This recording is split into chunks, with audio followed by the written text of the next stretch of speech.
Welcome back everybody. Today we'll be looking into the very basic steps into silicone mold making so that you can recreate just about any object. Alright, so let's get into it. So for this I'll be using Smooth On brand silicone, and in particular their Mold Star 16 silicone. There are many other types, but for our purposes this will do just fine. This requires 2 parts A and B to be mixed 1-to-1, so let's go ahead and measure that out and set that aside.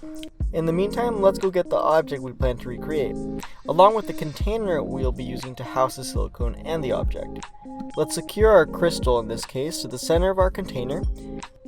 And to make the demolding process a bit easier, we can spray it with a mist of some mold release. And once this is all squared away, we can begin mixing our silicone. This particular silicone only has a pot life of about 10 minutes, and what that means is that we only have about 10 minutes to mix, pour, and do whatever we want before it starts to harden into a solid state. Once it is all mixed up, it is important to try to remove any trapped air bubbles in our silicone. Now, not everybody has access to a vacuum chamber, so it is perfectly acceptable just to burp out any bubbles just by lightly tapping it on a hard surface. Once we have done that, the next step is to pour our silicone into our mold.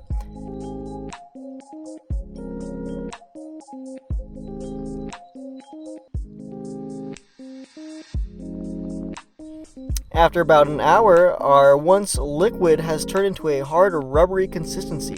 We can now remove it from our container and take out the object we are aiming to mold.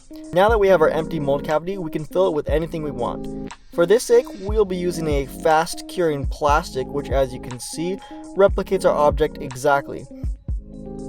The cool thing is, we aren't limited to plastics, however. We can even use other types of silicones to make different textures and even different sizes of our objects.